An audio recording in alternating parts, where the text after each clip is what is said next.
1번입니다. 33회 기출이네요. 노년기의 일반적 특성은 1번 사고의 융통성이 증가된다. 2번 사회적 유대관계가 확대된다. 3번 삶에 대한 회고적 경향이 나타난다. 4번 역할 상실로 자기 정체성이 강화된다.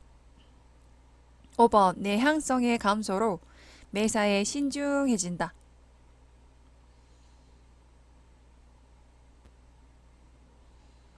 네, 정답은 3번입니다. 삶에 대한 회고적 경향이 나타나죠. 그래서 자토화까지도 가능하게 되는 단계가 되고요. 첫 번째로 사고의 융통성이 감소되는 현상은 경직성이죠. 우리 심리적 특성 중에서 두 번째 사회 유대관계가 확대되지 않고 줄어들고 고립까지도 갈 수 있는 단계가 되고요. 4번의 역할 상실로 자기 정체성이 약화되겠죠. 5번의 내향성, 내성적인 성격의 증가로 심리적 특성은 다 증가됐어요. 내향성의 증가로 우리죠.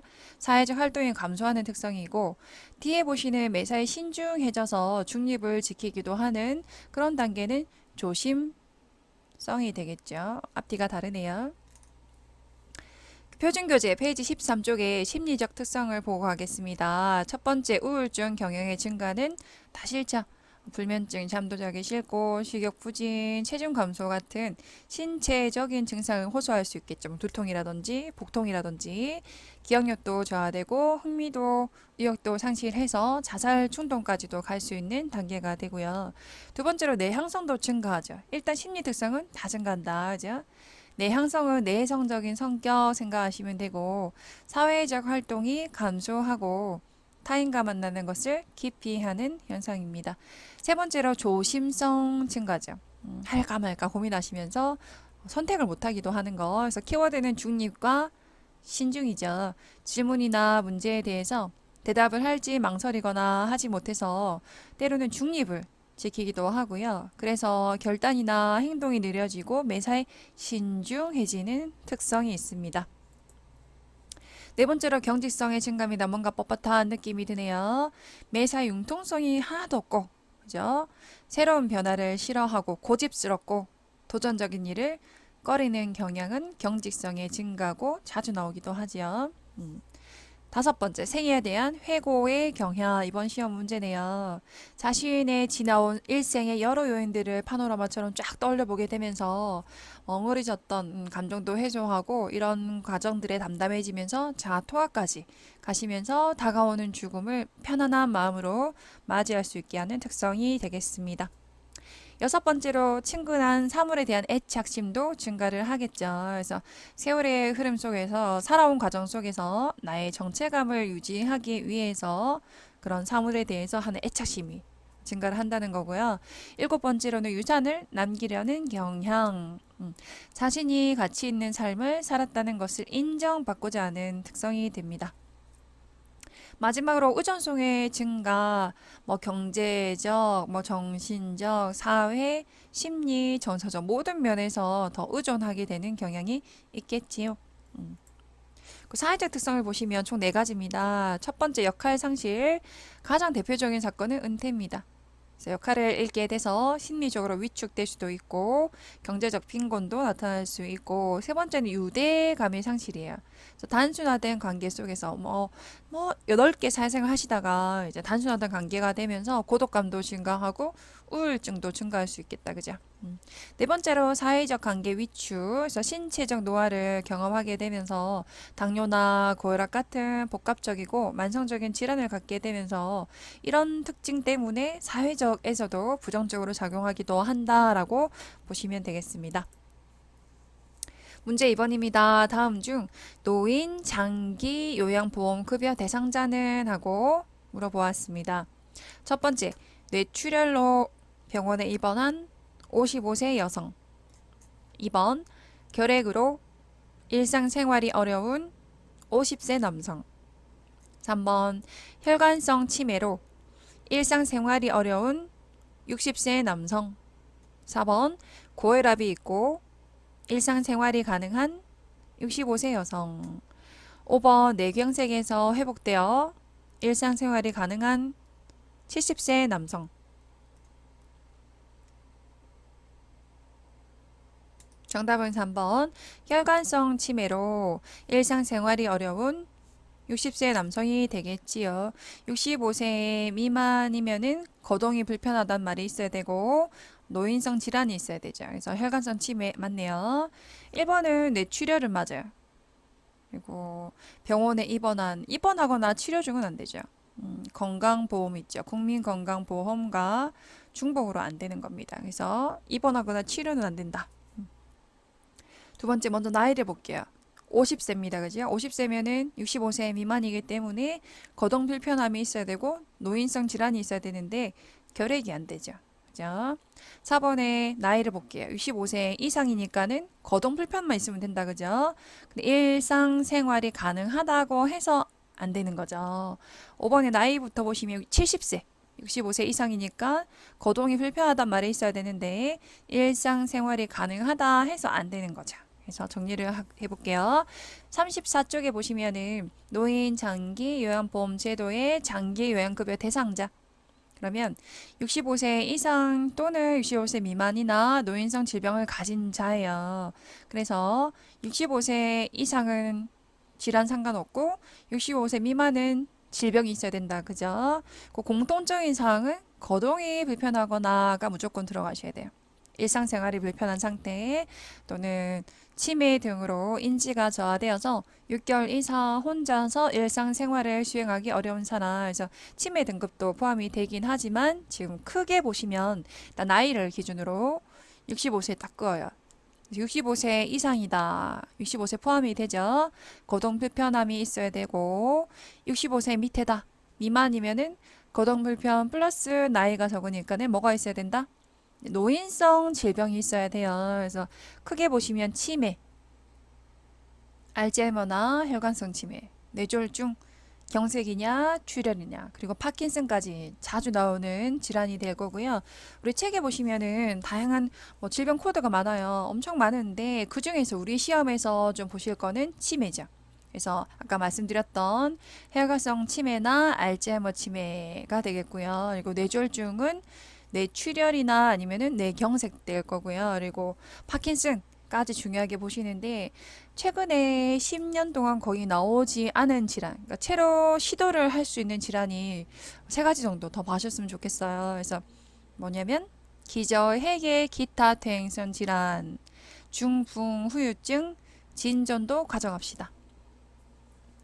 기저핵은요, 뇌 안에 있는 부분이고 운동을 조절하는 부분이에요. 그래서 기타 퇴행성 질환 안에 뭐 크게 구분하자면 파킨슨도 포함이 되지만 뭐 다양한 질환들이 있기 때문에 그거 하나. 그리고 중풍이 뇌졸중이죠. 그 후유증, 그 진전은 뭐 뇌 문제기도 하고 다양한 문제 때문에 손부터 해서 머리, 몸체까지 떠는 분이 있죠. 그런 분을 진전이라고 해요. 그래서 여기까지도 한번 가져가셨으면 좋겠습니다. 노인성 질병에서 치매, 뇌졸중, 파킨슨, 그리고 기저핵의 기타 퇴행성 질환, 중풍 후유증, 진전까지.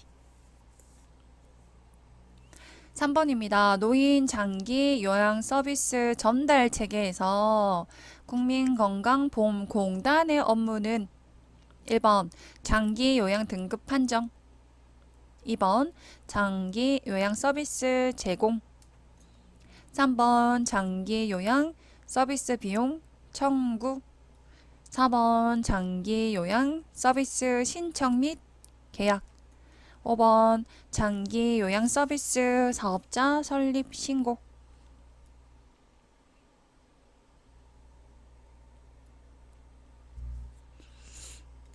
정답은 1번 장기 요양 등급 판정이 되겠습니다. 이제 1차 판정을 하고 그리고 조사표와 소견서를 첨부해서 최종 등급 판정위원회를 개최하고 최종 판정이 들어갑니다. 그래서 1차 판정하죠. 그래서 등급 판정하는 게 요양 그 공단의 업무가 되겠고요. 이번에 장기 요양 서비스를 제공하는 거는 서비스라고 하면은 등급 대상자에게 해주는 거죠. 이거는 장기 요양 기관이겠죠. 제가 센터라든지 뭐 요양원이라든지. 3번에 장기 요양 서비스 비용 청구. 서비스라고 하면은 대상자에게 해줬어요. 해준 거에 대한 비용을 청구하는 거는 기관이 어디에? 공단에. 4번에 장기 요양 서비스 신청하고 계약하는 거는 대상자겠죠. 수급자. 수급자가 기관의 대상자고요. 그죠? 5번에 장기여행 서비스 사업자 설립 신고. 내가 사업을 하겠다라고 신고하는 거는 기관이 시도가 되겠죠. 장기여행 기관이 되겠습니다. 그래서 우리 페이지 34쪽에 보시면은 장기여행 서비스 전달 체계라는 표가 있습니다. 전체를 이해하셨냐 물어보는 거고요. 크게 보시면은 수급자, 그리고 공단, 장기요양 기관에서 보시면 되고, 총괄 관할하는 거는 보건복지부다. 그래서 우리 아까 보기에서 보셨던 수급권자 같은 경우는 기관에다가 서비스 신청 계약 본인 부담금 납부를 할 거고요. 반대로 기관에서 대상자에게 해주는 거는 서비스 제공이죠. 가정 방문 및 시설 입소 서비스 제공. 그리고 장기여행 기관에서 이렇게 공단으로 가시면은 서비스 비용 청구를 하는 거예요. 내가 해준 업무, 서비스에 대해서 월말에 우리 비용을 청구하면은 공단에서 그 비용을 심사하고 지급을 해주겠지요. 그죠? 그 공단의 업무를 보시면은 국민건강보험공단에서 장기요양 등급 판정위원회 가로돼 있어요. 그래서 등급 판정 중요하고, 표준 장기요양 이용 계획서 작성 중요하고, 세 번째 서비스 모니터링까지도 들어갑니다. 좀 봐주시고요. 그리고 아까 보셨던 국민건강보험공단에 보시면 등급 판정은 등급판정위원회가 아닙니까? 라고 생각하실 수 있는데, 아까 말씀드렸던 것처럼 장기요양 등급판정위원회에서는 뭘 한다? 최종 판정을 하는 거예요. 공단에서는 1차 판정을 해서 조사표와 소견서를 가지고 등급판정위원회를 개최하기도 하는데, 요 등급판정위원회 자체가 공단 안에 들어있거든요. 무슨 말이냐?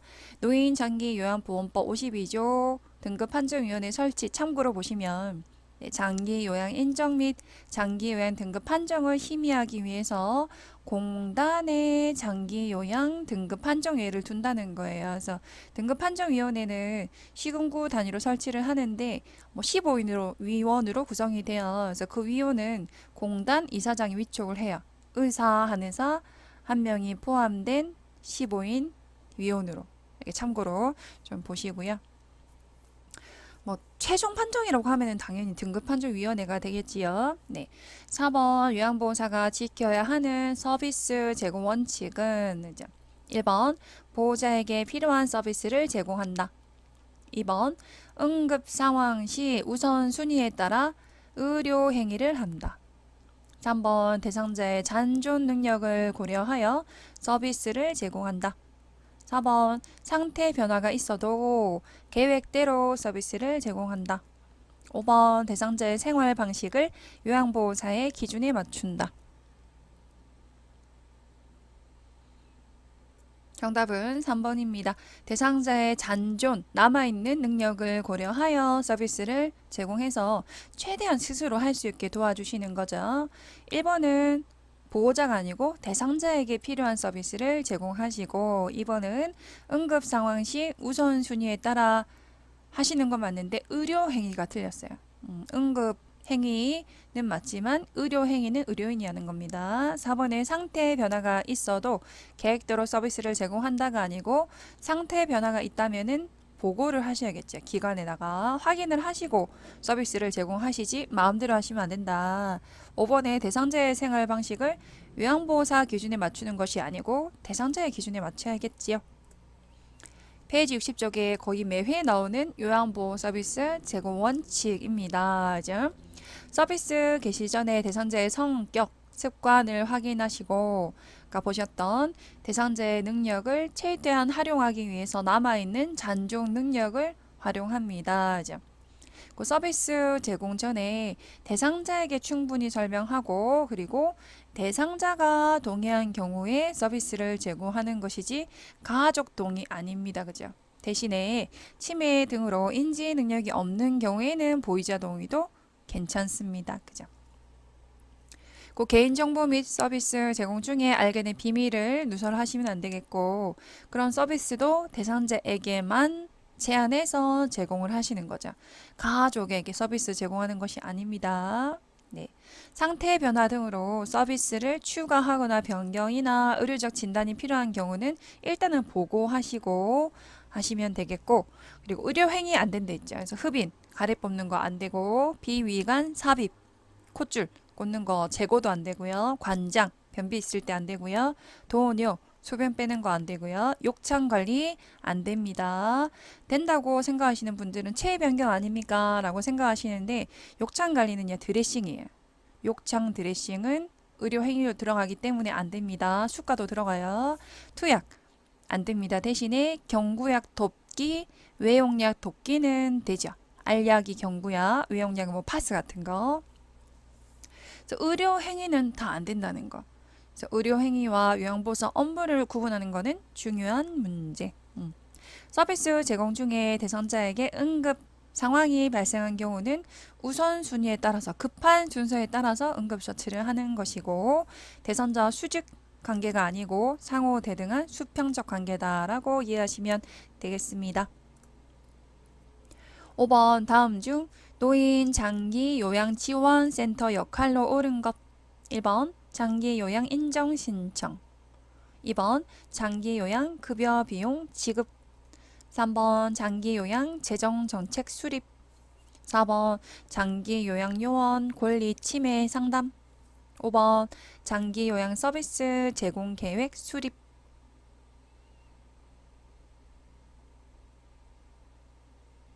정답은 4번입니다.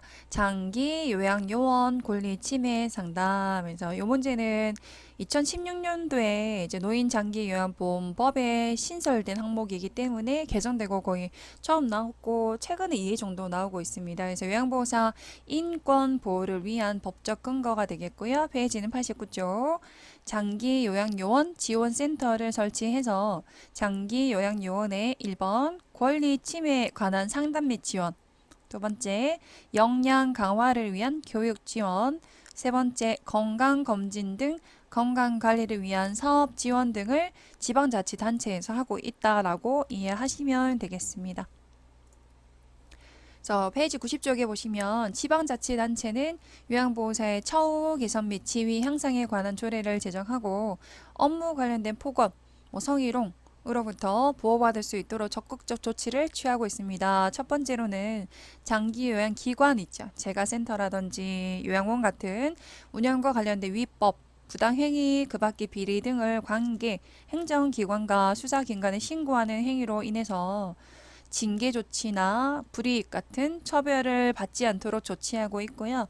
우리 문제에 나왔던 장기 요양요원 지원센터 신설 항목이랬죠. 2016년도부터. 그래서 장기 요양 요원, 요양보호사 등등이겠죠.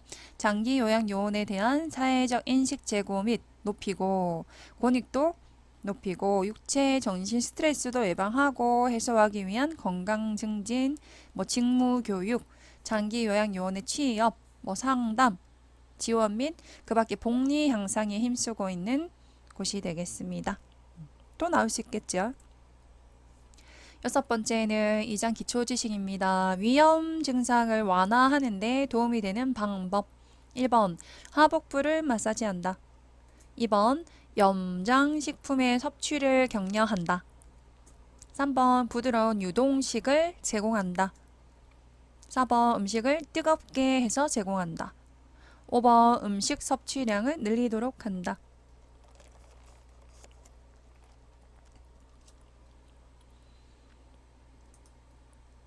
정답은 3번 부드러운 유동식을 제공한다. 유동식은요, 우리 미음이에요. 완전 건더기 없는 죽보다 더 부드러운 거죠. 이번에 염장식품, 소금, 젓갈 같은 섭취가 위염, 위암의 원인이 되기 때문에 안 드시는 게 좋고, 4번에 뜨거운 자극적인 음식은 좋지 않고요. 5번에 음식 섭취를 느리지 않고 금식합니다. 그래서 129쪽에 위험 보시면요. 증상을 보겠습니다. 식사 후에 3, 4시간이 지나서 배가 고프기 시작할 때 명치, 콕 있죠. 우리 가운데 한복판, 가슴의 한복판에 있는 명치 부위의 심한 통증이에요. 그래서 치료 예방을 보시면은 일단 급성 위험인 경우에는 하루 정도 금식을 해요. 대신에 물은 자주 마셔서 탈수를 예방합니다. 그리고 뭐 위뿐만 아니라 충분한 휴식을 취하면서 우리가 온몸의 전체 휴식 편하게 좀 이완을 해주시고 금식이 끝나고 나면은 바로 밥을 먹는 것이 아니고 미음 있죠. 완전 죽보다 건더기 없는 미음을 드시고 그 다음에 죽을 먹습니다. 그다음 괜찮으면은 밥까지 드시겠죠. 이런 단계.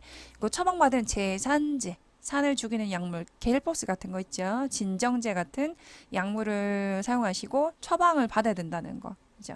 제가 들어가면은 약제 제자예요. 무조건 약물은 처방받고 드신다는 거. 그 자극적인 음식, 지나치게 달고 매운 음식은 피하고 과식, 과음도 당연히 제한하시고 너무 뜨겁거나 찬 음식도 제한하셔야겠지요. 7번 급성 설사를 하는 대상자 돕는 방법. 1번 몸을 시원하게 한다. 2번 물을 충분히 마시게 한다. 3번 우유 섭취량을 늘리게 한다. 4번 장 운동을 증가시키는 음식을 먹게 한다. 5번 설사 초기부터 지사제를 복용하게 한다.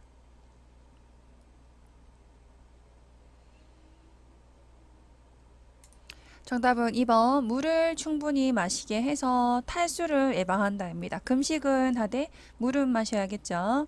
1번의 몸은 시원하게 하는 것이 아니고 따뜻하게 하셔야 되고 3번의 우유 같은 경우에는 변비에 좋죠. 장 운동을 활발히 할 수 있는 유제품 종류는 더 좋지 않겠죠. 그래서 4번 장 운동을 증가시키는 음식, 약물 같은 거 드시면 안 되겠고 설사 초기부터 지사제 그칠지거든요. 설사를 그치는 약물을 복용하진 않아요.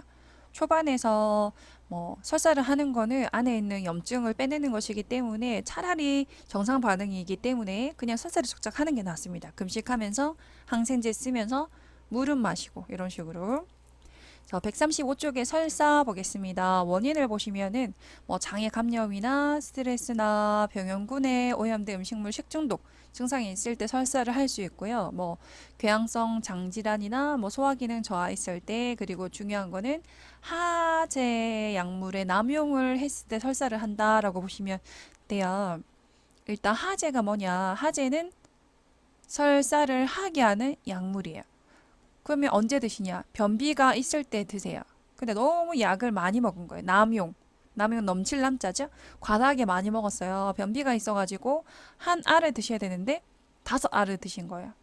남용 너무 많이 먹었어요. 결론적으로 설사를 쫙쫙 할 수 있겠다. 이런 거죠.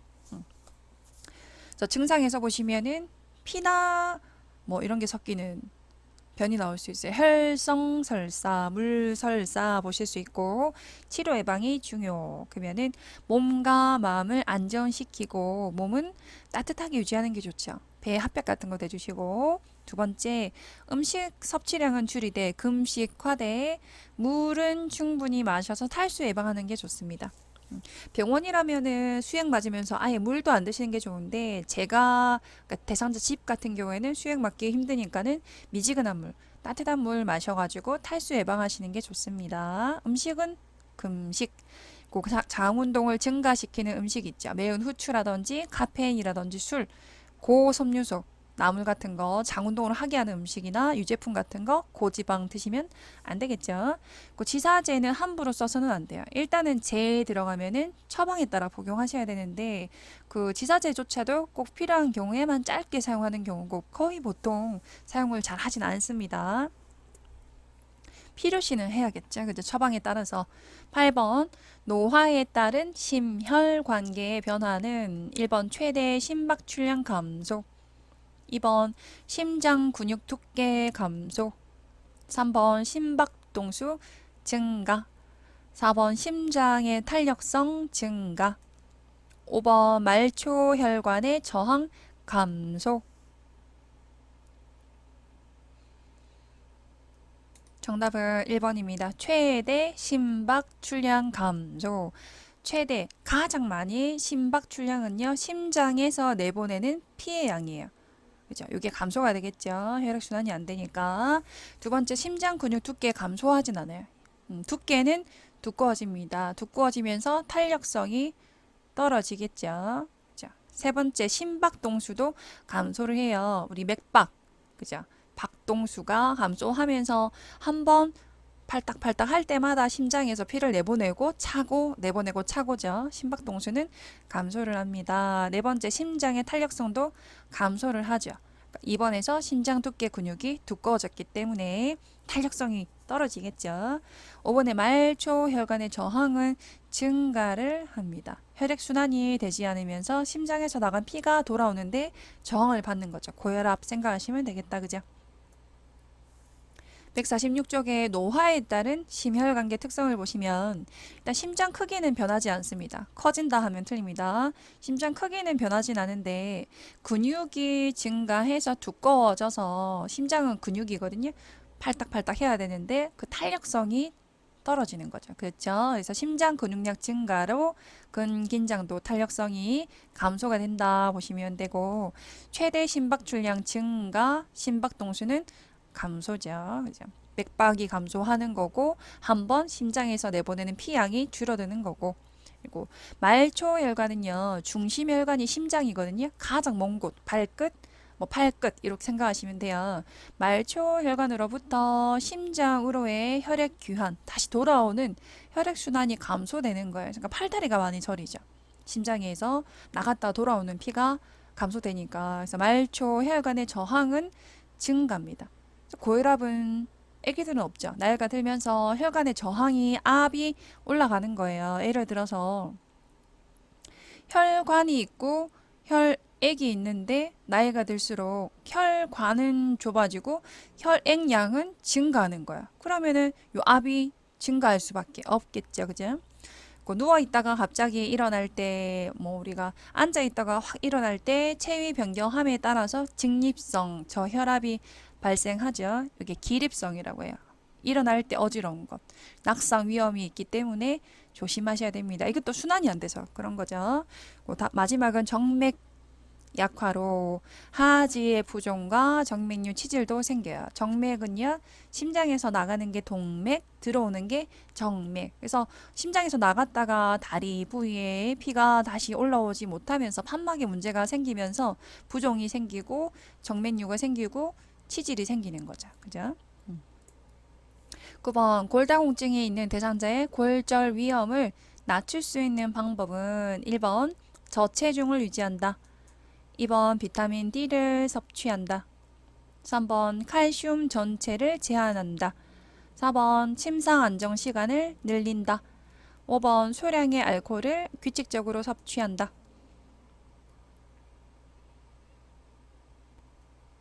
정답은 2번 비타민 D를 섭취한다 입니다. 음식이나 약물로도 섭취가 가능하고 햇볕으로도 합성이 됩니다.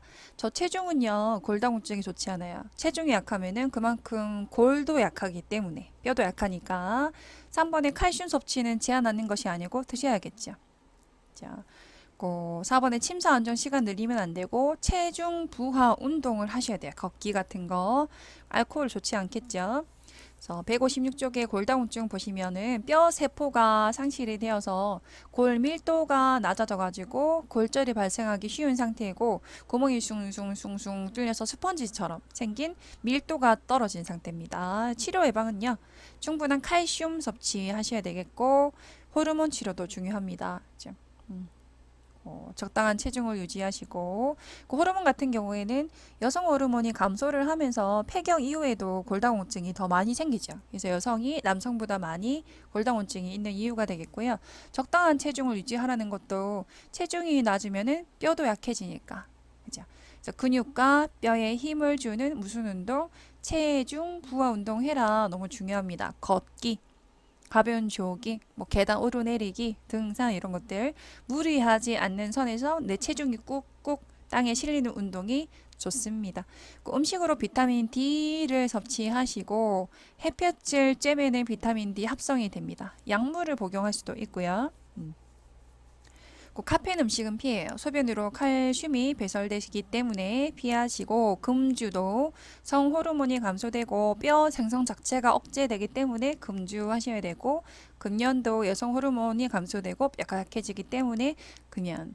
금주와 금연은 어떤 질환에서 다 치료 예방이 되겠네요. 그죠? 마지막 10번.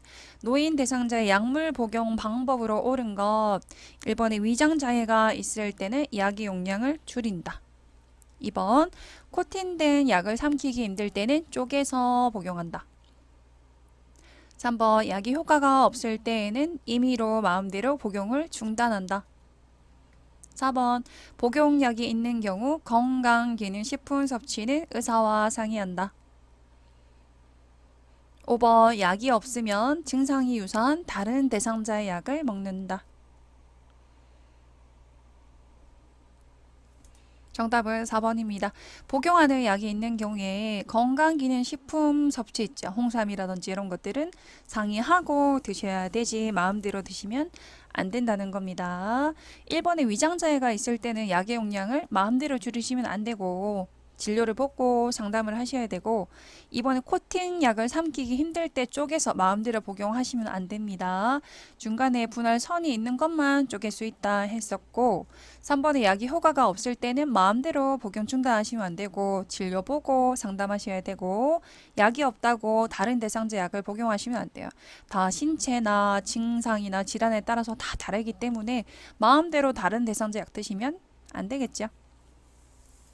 207쪽에 노인의 약물 사용 원칙 최근에 많이 나오고 있어요. 그래서 보시면 3번 약물에 부작용 있는지를 미리 확인을 하시고 비처방약 있죠. 뭐 감마리 놀렌산, 비타민 C, 오메가 3 이런 것도 복용하기 전에 의사와 상담하셔야 됩니다. 다른 사람에게 처방된 약은 절대로 복용하시면 안 돼요. 아, 나 무릎 아프다고 내 약 먹어봐 이런 거 안 된다는 거예요. 그리고 쉽게 구입할 수 있는 비상약은 상시 구입이 가능하다는 것을 알려준다. 편의점 가면은 살 수 있는 약이 있죠. 시험에도 한 번씩 나와요. 4가지. 뭐냐면은 해, 감, 소, 파. 기억합시다. 해는 해열 진통제, 감은 감기약, 소는 소화제, 파는 파스. 4가지입니다. 해감, 소파. 약물 사용 원칙 7번. 그죠? 자신의 알레르기 같은 거 있죠. 또는 현재의 복용 약물에 대한 기록을 가지고 다니게 하시고 뭐 진료나 건강 상담을 받을 때마다 평소 복용 중인 약물을 적은 메모를 사전에 보여주어 가지고 처방받게 한다. 그죠? 요즘은 이제 심사평가원에서 드시고는 약이 떠요. 병원에 가시면. 그래도 가져다니시면 더 정확하게 좋을 수 있겠죠. 약물 복용 방법 보겠습니다. 208쪽이고요. 요즘도 뭐 최근에 지금 거의 3회 이상 나오는 문제가 되겠네요. 첫 번째, 복용하던 약을 의사 처방 없이 마음대로 중단하면 안 된다는 거. 아까처럼 증상이 좋아지거나 뭐 속이 쓰리다고 해도 복용약을 중단하려면 먼저 상담하셔야 돼요. 진료는 의사에게, 처방도 의사에게 해서 처방을 무시하고 마음대로 조절해서 정해진 양보다 적게 복용하거나 많이 복용해서는 절대 안 됩니다. 두 번째, 약을 술과 함께 먹으면 효과가 떨어지거나 부작용이 있을 수 있죠. 특히나 타이레놀 같은 것도 우리가 잘못 드시면 간 중독 위험이 높아지죠. 술과 함께 먹으시면 더 치명적이에요. 세 번째, 증상이 비슷하다고 해서 다른 사람에게 처방된 약을 먹거나 자기 약을 주면 안 된다 했죠. 네 번째, 가급적 단골 병원과 약국을 지정해서 다니는 게 좋다 보시고요. 진료 전에 복용 중인 약물과 알레르기에 대해서는 반드시 알려주셔야 돼요. 처방하는 약물 같은 경우는 중복이 되는 게 떠요. 진통제 복용하고 계시네요. 뭐 수면제가 여러 분 남으셨네요 하는데 알레르기 같은 경우는 같은 병원에서 가셔야 뜨지 다른 병원에 가시면은 약물 알레르기에 대해서는 뜨진 않아요. 그래서 둘 다 가져다니시면 좋겠죠. 복용 중인 약물 알레르기 반응에 대해서. 그 다섯 번째는 진료 후에 이전 처방량을 이어 복용하지 않습니다. 이제 질병 상태에 맞춰서 약을 조절했을 가능성이 높으므로 반드시 가장 최근의 약을 복용하셔야지. 지금 약을 타왔는데 5일분 남았다고 해서 그걸 드셔버리면은 조절이 안 되겠죠. 예를 들어서 혈전 용해제, 피를 묽게 만드는 약을 드셨는데 항혈전제 같은 거 있죠. 아스피린 같은 거, 예를 들어서 와파린 같은 거 약을 병원에 갔다가 진료를 보고 조절을 했는데 그걸 드셔버리면은 치료가 안 되는 거예요. 그죠? 혹시나 수술을 앞두고 약을 조절했다. 그럼 출혈 위험성도 있을 수 있고 남은 경우에는 복용할 수 있는지 확인하고 약을 바꾸는 것도 괜찮습니다. 여섯 번째, 약 복용 시간을 준수해라. 무조건 식후에 드시는 건 아니고요. 식후에 드시는 경우는 속 쓰릴까봐 위장장애 줄이는 약품이고, 식전에 드시는 거는 일부 당뇨약이고 우리 위장간 운동 조절제일죠. 속 쓰릴 때 위염약이나 뭐 속쓰림 있을 때 식전에 드시고, 갑상선 약도 식전에 드시기도 합니다. 식중이나 식사 직후 드시는 거는 속쓰림이 많아요. 칼슘제나 철분제, 특히 철분제 같은 경우는 속쓰림이 증가하기 때문에 식후 바로 드셔야지, 무조건 식후 30분은 아니라는 거예요. 그리고 약이 습다고 해서 다른 것과 복용하시면 안 됩니다. 물과 복용하셔야겠죠. 그래서 8번은 우유나 녹차나 커피 같은 카페인 음료와 복용하시면은 약 흡수가 방해되기 때문에 물 한 컵과 복용하시는 것이 제일 좋고, 주스 안 됩니다. 이제 최근에 너무 자주 나오는 문장 9번, 10번이네요. 9번은 약을 자몽 주스와 복용하시면은 고혈압약과 고지혈증약 같이 복용하시면은 부작용이 증가한다는 거예요. 자몽 주스 성분 중에 나린기이라는 성분이 있어요. 참고로. 근데 이 성분 때문에 모든 약은 아니지만 일부 고혈압약과 고지혈증약의 부작용이 증가한다 생각하시면 돼요. 그래서 자몽 주스는 쓰버, 시끄러, X. 10번에 철분제 있죠. 빈혈 있을 때 드시는 철분제는 오렌지 주스와 함께 복용하시면은 흡수가 잘 돼요. 비타민 C겠죠. 그래서 오렌지 주스는 맛있죠. 이렇게 좀 기억을 하세요. 비타민 C와 철분제 복용하시면은 흡수가 잘 됩니다. 11번은 약을 삼키는 것이 힘들다고 해서 무조건 쪼개면 안 돼요. 분할 선이 있는 것만 쪼갤 수 있습니다. 이렇게 중간에 선이 있는 것만. 분할, 갈거나 분쇄, 쪼개는 거. 쪼개고 갈고가 안 되는 약은 장 코팅제 있죠. 캡슐약 같은 거. 그리고 서방제 같은 경우는 부작용 증가예요. 이게 타이레놀이거든요. 타이레놀 같은 경우에 서방제가 뭐냐면은 약의 성분이 서서히 방출되는 약이에요. 그럼 600g이다라고 하면은 300은 지금 나오고 300은 2시간 후에 천천히 나오는 거예요. 그래서 보통 타이레놀 같은 경우는 8시간 동안 지속이 돼요. 그러니까 중간에 드셔버리면은 약 효과가 증가되겠죠. 겹치니까는 간 중독 위험도 증가되고, 쪼개버리면은 흡수가 빨라지면서 간 손상 위험도 될 수 있고, 그래서 삼키기 힘든 대전제 약이 쪼개거나 갈 수 없는 약이라면은 처방 자체를 변경해 달라고 해서 처음부터 파우더로 받으셔가지고 가른 거를 드셔야 된다, 이 말씀입니다. 12번, 약 복용을 잊어버렸다고 2배로 드시면 절대 안 되죠.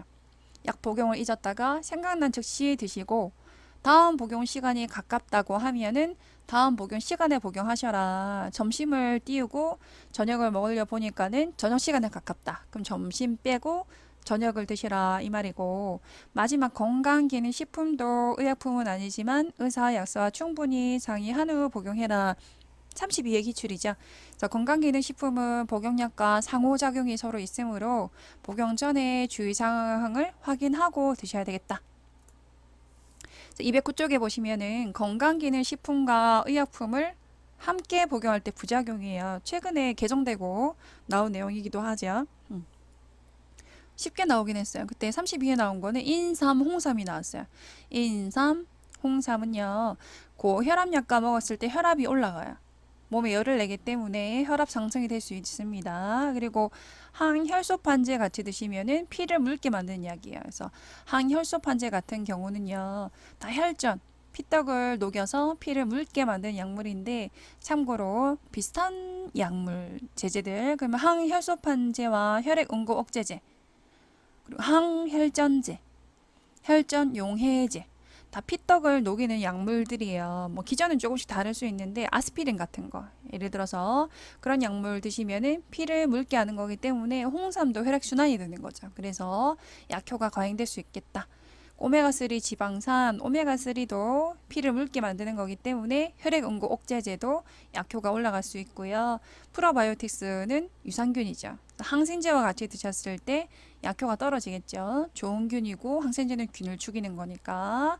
알로에 같은 경우는 이뇨제가 우리가 소변으로 칼륨 있죠. 칼륨을 배설해요. 그러면 붓기를 빼기 위해서 이뇨제를 쓰기도 하거든요. 그럼 나트륨 있을 때 몸이 붓는 것처럼 칼륨은 나트륨과 반대예요. 나트륨 있죠, 소금.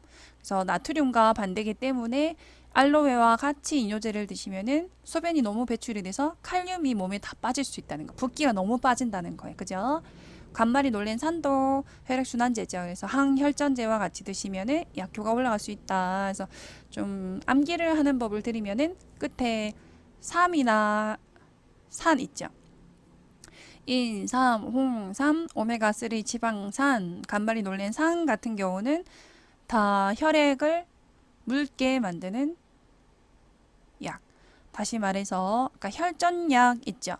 뭐 항혈소판제, 혈액온고 억제제, 항혈전제, 혈전용해제 등과 같이 드셨을 때 부작용이 증가할 수 있겠다. 혈압이 뭐 약효가 가해될 수 있겠다. 이렇게 좀 이해를